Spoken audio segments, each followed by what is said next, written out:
नमस्कार। SPT news पर आपका स्वागत है। पेश है 27 मई बुधवार दोपहर 1:15 राजस्थान की बड़ी खबरें। जयपुर के चोमू में स्टेडियम के पास ब्यावरिया कट के पास आज बुधवार सुबह करीब 7 नेशनल हाईवे पर आगे चल रहे ट्रक में टेम्पो क्रूजर ने पीछे से जोरदार टक्कर मारी। इस हादसे में 3 श्रद्धालुओं की मौत हो गई जबकि 9 घायल हो गए। ट्रक से टकराने के बाद क्रूजर गाड़ी सड़क किनारे बने होटल रेस्टोरेंट में घुस गई। टक्कर इतनी तेज थी कि क्रूजर के परखच्चे उड़ गए। होटल के बाहर खड़ी एक और कार बुरी तरह क्षतिग्रस्त हुई है।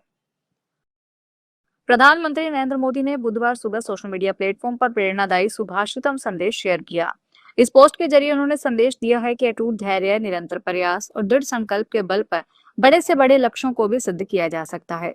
प्रधानमंत्री मोदी ने लिखा, निरंतर प्रयास, धैर्य और दृढ़ संकल्प के साथ बड़े से बड़े लक्ष्य को हासिल किया जा सकता है। आज देशवासी इसी भावना से भारतवर्ष को नई ऊंचाइयों की ओर ले जा रहे हैं। सुभाषितम संदेश के साथ प्रधानमंत्री ने संस्कृत का एक श्लोक भी साझा किया है। इसका अर्थ है कि जो व्यक्ति लक्ष्य को पाने के लिए निरंतर और क्रमबद्ध प्रयास करता है, वह उस लक्ष्य को निश्चित रूप से प्राप्त कर लेता है। देवस्थान विभाग की वरिष्ठ नागरिक तीर्थ यात्रा योजना के लिए आज से ऑनलाइन आवेदन शुरू हो गए हैं। इस बार आवेदन प्रक्रिया में बड़ा बदलाव किया गया है। अब आवेदन करते समय वरिष्ठ नागरिकों को एक घोषणा पत्र भरना होगा। इसमें उन्हें यह लिखित रूप से बताना होगा कि वे आयकर दाता नहीं है और उन्होंने पहले कभी इस योजना के तहत निःशुल्क तीर्थ यात्रा का लाभ नहीं लिया है। यदि कोई व्यक्ति गलत जानकारी देकर यात्रा करता पाया गया तो सरकार उससे यात्रा पर हुआ पूरा खर्च वसूल करेगी। राजस्थान में नदी पर बने सबसे लंबे हाई लेवल गहलोत ब्रिज का आज लोड टेस्ट होगा। टोंक में बनास नदी पर बने पुल की मजबूती को चेक किया जाएगा। 243 टन वजन के 9 ट्रक 24 घंटे तक खड़े किए जाएंगे। इसके बाद एक एक घंटे के अंतराल में ट्रकों को हटाकर देखा जाएगा।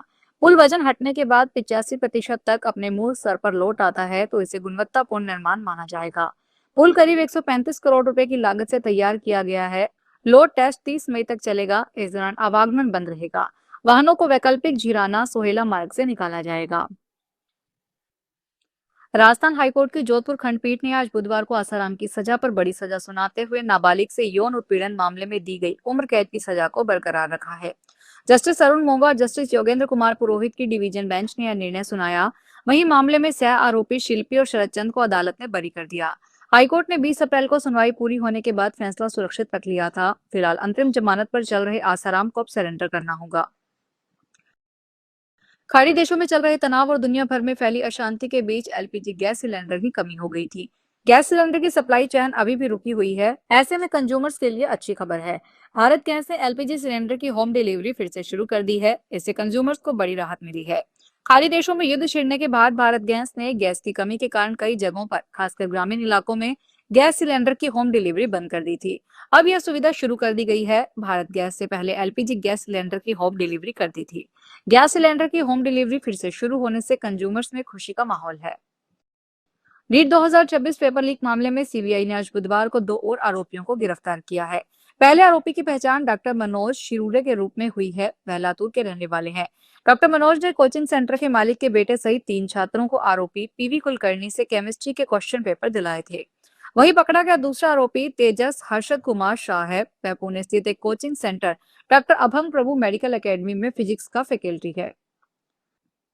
आईएएस टीना डाबी की बच्चों के लिए गुड़ मूंगली घी के लड्डू की पहल महिलाओं के लिए लेडीज फर्स्ट अभियान ने उन्हें देश के टॉप 100 कलेक्टर में जगह दिलाई है। कलेक्टर जितेंद्र कुमार सोनी ने नो बैग डे व नंगे पैर आने वाले बच्चों के लिए जूते चप्पल बांटने के अभियान के कारण वो भी इस लिस्ट में है। टॉप 100 की लिस्ट में टीना डाबी और जितेंद्र कुमार सोनी सहित 6 कलेक्टर और शामिल हैं। दरअसल फेम इंडिया मैगजीन और एशिया पोस्ट ने 2025-26 के दौरान देश के 800 जिलों के कलेक्टरों का सर्वे किया था। चूरू के सादुलपुर में अम्बेडकर सर्किल के पास हिसार रोड पर लगे हिताची कंपनी के एटीएम को बदमाश गैस कटर से काट ले गए। एटीएम में करीब 4 लाख रुपए थे। वारदात को अंजाम देने से पहले बदमाशों ने एटीएम के अंदर लगे सीसीटीवी कैमरों पर काला स्प्रे कर दिया था। एटीएम संचालक नवनीत कुमार जांगिड़ ने बताया कि यह एटीएम हिताची कंपनी के साथ साझेदारी में लगाया गया था। सुबह लगभग 8 बजे जब वह वापस आया तो देखा कि एटीएम का निचला हिस्सा कटा हुआ था। नकदी रखने वाले दराज खाली थे। सीसीटीवी कैमरों पर भी काला स्प्रे किया हुआ था। जयपुर की वेस्ट जिला पुलिस ने एक बड़ी कार्रवाई करते हुए खुद को दुबई का रईस व्यापारी बताकर एक दंपति का अपहरण करने, उन्हें बंधक बनाने और लाखों रुपए की फिरौती वसूलने वाले अंतर्राज्यीय गिरोह का पर्दाफाश किया है।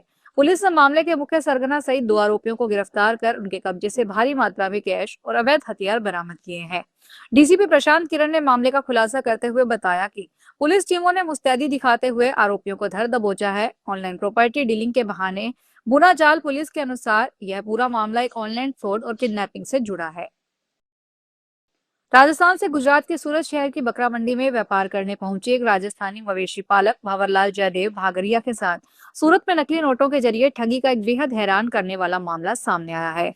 भंवरलाल जयदेव के पास 3 खरीदार आए और मोल भाव करने के बाद दोनों पक्षों के बीच बकरियों का सौदा पक्का हो गया। तीनों आरोपियों ने भंवरलाल को 50,000 रुपए की नगद राशि थमा दी और दोनों बकरियों को अपने साथ लेकर चले गए। भंवरलाल ने जब 50,000 रुपए के उन नोटों को ध्यान से देखा तो उन्हें नोटों की कागज की गुणवत्ता छपाई और सुरक्षा धागे को लेकर गहरा संदेह हुआ। पूर्वी राजस्थान नहर परियोजना के जरिए अलवर तक पानी पहुंचाने की कवायद अब निर्णायक चरण में पहुंच गई है। विभाग ने परियोजना का अलाइनमेंट लगभग फिक्स कर लिया है और 28 मई को होने वाली बैठक में इसे उच्च अधिकारियों के सामने रखा जाएगा। बैठक के बाद जमीन अधिग्रहण, अतिक्रमण हटाने और नहर निर्माण की प्रक्रिया को गति मिलने की संभावना है। विभागीय टीम ड्रोन सर्वे और जमीनी स्थिति का अध्ययन कर रही है। अधिकारियों ने बताया कि परियोजना के तहत अलवर जिले में प्रवेश से पहले कई बांधों को भी जोड़े जाने की तैयारी है, ताकि भविष्य में जिले के अधिक से अधिक क्षेत्रों को पानी मिल सके। राजस्थान के औद्योगिक क्षेत्रों में प्रदूषण नियंत्रण और भूजल को जहरीला होने से बचाने के लिए नई कॉमन एफ्लुएंट ट्रीटमेंट प्लांट योजना लागू की गई है। इसके तहत रिको और गैर रिको औद्योगिक क्षेत्रों में सीईटीपी का निर्माण होगा। इस पर 150 करोड़ रुपए तक का अनुदान दिया जाएगा। खास बात यह है कि नए प्लांट जीरो लिक्विड डिस्चार्ज तकनीक पर आधारित होंगे, जिसमें ट्रीटेड पानी का दोबारा उपयोग किया जा सकेगा। साथ ही पुरानी सीईटीपी योजना का दायरा बढ़ाकर अनुदान सीमा 100 करोड़ रुपए कर दी गई है। औद्योगिक क्षेत्रों के लिए रिको और राजस्थान राज्य प्रदूषण नियंत्रण मंडल वित्तीय सहायता देंगे। हिमाचल प्रदेश में बिन बरसात के लैंडस्लाइड हुई है और लाहौल स्पीति के उदयपुर में कुदरत का कहर देखने को मिला है। यहाँ पर लगातार तांदी संसारी मार्ग पर लैंडस्लाइड के बाद अब लाहजमा पुल टूट गया है। बीते 3 दिन से जालमान पुल के एक छोर पर लगातार चट्टानें गिर रही थी और अब इस पुल का एक हिस्सा धराशायी हो गया है। वहीं लाहौल के ही मूलिंग में एक कार पर लैंडस्लाइड से कार नदी में गिर गई। हालांकि कार सवार को बचा लिया गया और उन्हें अस्पताल भेजा है। प्रवर्तन निदेशालय ने बुधवार को केरलम के पूर्व मुख्यमंत्री पिनराई विजयन के आवास समेत 10 ठिकानों पर छापेमारी की। यह छापेमारी उनकी बेटी की आईटी कंपनी एक्सालॉजिक सॉल्यूशन से जुड़े मनी लॉन्ड्रिंग मामले में की गई। जांच के तहत ईडी की 12 सदस्यीय टीम बेकरी जंक्शन स्थित विजयन के घर पहुंची और तलाशी शुरू की। मामला Cochin minerals and रोटाइल limited money laundering से जुड़ा है। फिलहाल इस बुलेटिन में इतना ही। फिर हाजिर होंगे बड़ी खबरों के साथ।